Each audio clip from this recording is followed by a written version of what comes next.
Happy Diwali. देखिए हमारे बहुत ही क्रिस्पी क्रंची और एकदम सॉफ्ट से शक्करपारे बनकर तैयार हो चुके हैं। आप भी इसी तरह से बनाइए परफेक्ट मेजरमेंट्स के साथ। सिर्फ 2 कप मैदे से मैंने इतने सारे शंकरपारे यानी कि 500 ग्राम से ज़्यादा शंकरपारे बनाकर तैयार की है। तो आप भी इसी तरह से बनाइए।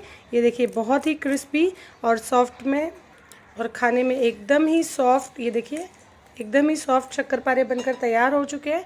तो आप भी इसी तरह से बनाइए। वीडियो को एंड तक ज़रूर देखिए। मेरे चैनल को लाइक शेयर सब्सक्राइब करना बिल्कुल भी न भूलिए। तो चलिए स्टार्ट करते हैं। Hello friends, welcome to my channel let's create. आज हम शक्करपारे बनाएंगे जो हम दिवाली स्वीट्स के लिए यूज़ करते हैं। बहुत ही टेस्टी और बहुत ही सिंपल और इजी रेसिपी है। आप इसके मेजरमेंट की ध्यान में रखिए और बहुत ही आसानी से आप घर में एकदम क्रिस्पी लेयर्स वाले शक्करपारे बना सकते हैं।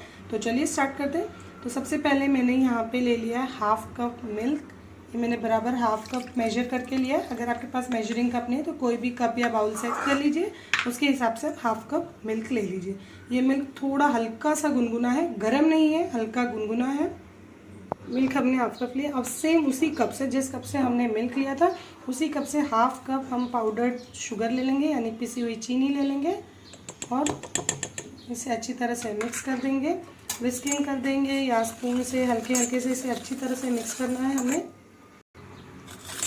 दूध में चीनी बहुत ही इजीली घुल जाती है, बस इसे इसी तरह से मिक्स करते रहिए जब तक कि दूध का कलर थोड़ा चेंज ना हो जाए, कैरमलाइज जैसा दूध ना दिखने लगे। उसी तरह हम इसे मिक्स करते जाएंगे।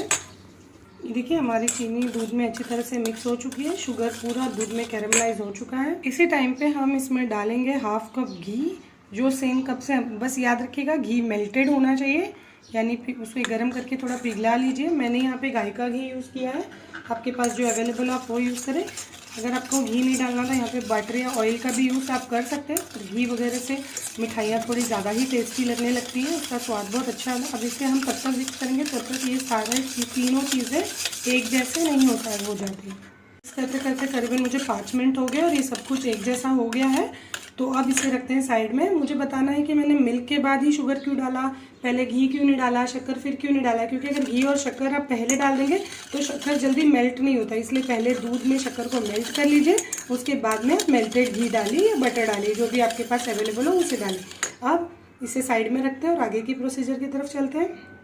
यहाँ पर हमने एक दूसरा बर्तन ले लिया है, उसमें मैं पहले डाल रही हूँ 1 कप मैदा, ऑल पर्पज़ फ्लावर। मुझे 2 कप डालना है तो ये 1 कप हो गया और ये आ गया हमारा 2nd कप। तो 2 कप मैदा हो गया, बाकी तीनों चीज़ें 1/2 कप थी, तो क्वांटिटी को एकदम ध्यान में रखिए आप। उसके बाद मैं इसमें डाल रही हूँ 2 टेबलस्पून रवा यानी कि सेमोलिना सूजी, तो 1 टेबलस्पून हो गया और ये आ गया हमारा 2nd टेबलस्पून। ठीक है। उसके बाद मैं इसमें डाल रही हूँ एकदम पिंच सॉल्ट। मीठे के साथ थोड़ा सा नमकीन टेस्ट आता है तो अच्छा लगता है। एकदम पिंच का सॉल्ट डाल रही हूँ मैं और इन सारी चीज़ों को मैं अच्छे से मिक्स कर लेती हूँ। ठीक, मैं इन सब चीज़ों को अच्छे से मिक्स दे देती हूँ एकदम अच्छे से। सूजी इसलिए डाला है ताकि हमारे जो शक्करपारे हैं वो बहुत ही क्रिस्पी बन जाए, थोड़े से क्रंची भी हो जाए, खसखस हो जाए। ठीक है, इन्हें दे दिया हमने मिक्स।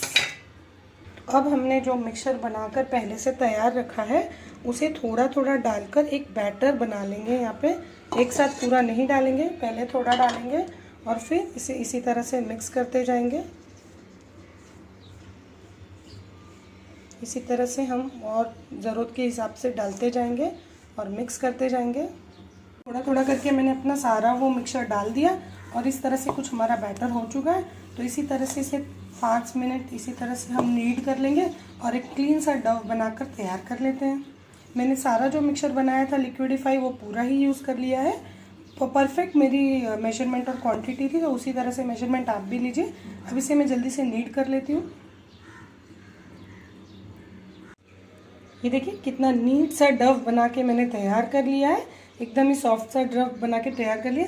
अब इसे ढककर मैं 10 से 15 मिनट के लिए रेस्ट करने के लिए छोड़ देती हूँ। उसके बाद आगे की प्रोसीजर देखेंगे हम। 10 मिनट्स हो चुका है, हमारे बैटर ने रेस्ट कर लिया। अब थोड़ा सा हाथों में या बैटर के ऊपर थोड़ा सा घी लगाते हुए, ऑयल जो भी आपके पास हो उसको लगाते हुए एक बार फिर से बैटर को थोड़ा सा नीड कर लेते हैं अपने हाथों से। तो उसे नीड कर लिया। इसकी कंसिस्टेंसी एकदम परफेक्ट है, ना ज़्यादा गीला ना ज़्यादा पतला, जैसा हमें शंकरपारे के लिए चाहिए वैसे ही है।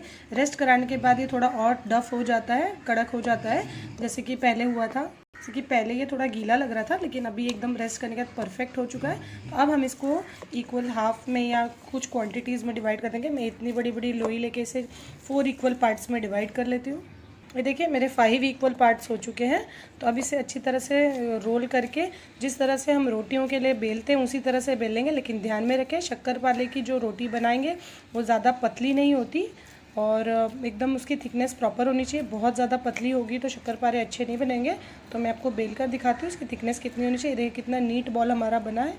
तो चलिए इसे रोल कर लेते हैं। देखिए मैंने इस तरह से कितना बड़ा गोल रोल करके ले लिया है। इसकी थिकनेस मैं आपको दिखाती हूँ। ये देखिए कितनी इसकी थिकनेस है। बहुत ही पतला नहीं होना चाहिए वरना शक्करपारे अच्छे नहीं बनेंगे। ये रोल करके ले लिया है मैंने। अगर आपको ज़रूरत लगती है तो मैदे से डस्ट कीजिए, सूखे मैदे से। मुझे नहीं लगी, मैंने ऐसे ही रोल कर लिया है। अब मुझे आपको बताना है कि अगर आपके पास इस तरह का करंजी भरने वाला हो तो उससे भी आप शंकरपारे को अच्छा सा शेप दे सकते हैं। अगर ये नहीं है तो आप सिंपल नाइफ़ से, जो घर में चाकू होती है, उससे शेप दे सकते हैं। या तो फिर आजकल मार्केट में मैंने भी न्यू ही देखा, इस तरह का कुछ तो भी आया है। इससे आप रोल करेंगे और इस तरह से हॉरिजॉन्टली वर्टिकली रोल करेंगे तो प्रॉपर शक्करपारे कट हो जाते हैं। तो चलिए हम भी ट्राई करते हैं। ये देखिए मैंने इसे इस तरह से प्लेस कर दिया। अब मैं यहाँ पे अपने फिंगर को रखते हुए इसे इस तरह से रोल कर लेती हूँ। ये देखिए बहुत ही अच्छा शेप आ जाता है। और फिर सेम इसी तरीके से मैं हॉरिजॉन्टली वर्टिकली दोनों कर लेती हूँ। ये देखिए कटर की मदद से कितने ही अच्छे इस एकदम इक्वल शेप में कट कर तैयार हो चुके हैं। तो मैं आपको एक शक्करपारे निकाल कर दिखाती हूँ। ये देखिए कितना ही अच्छा उसको शेप और एडजस्ट को एकदम अच्छी डिज़ाइन आ चुकी है। बहुत ही अच्छे शक्करपारे कट होकर तैयार हो गए। तो इसी तरह से एक एक निकाल कर हम दूसरे प्लेट में रख लेंगे ताकि ये फ्राई करने के टाइम भी ना चिपके और एकदम ईजिली हो जाए। ये देखिए कितना अच्छा इसके एडजस को शेप आए। तो चलिए इसी तरह से हम सारे बना लेते हैं। मैंने यहाँ पे एक दूसरा प्लेट ले लिया, उस पर थोड़ा सा ड्राई मैदा इसी तरह से छिड़क के स्प्रेड कर लेती हूँ। और जो हमारे शंकरपारे कट हो चुके हैं उसे मैं इसी तरह इस प्लेट में प्लेस कर देती हूँ। इसी तरह से आप भी कीजिए। इसी तरह से मैं अपने सारे शंकरपारे कट कर लूँगी। इस तरह से मैंने प्लेट में निकाल लिया। तो एक शक्करपारे के मैं आपको देखिए जो फ्राई हो गए उसे हमने इस तरह से कितने क्रिस्पी हो चुके हैं। ये बहुत ही टेस्टी हो गए हैं हमारे शंकरपारे।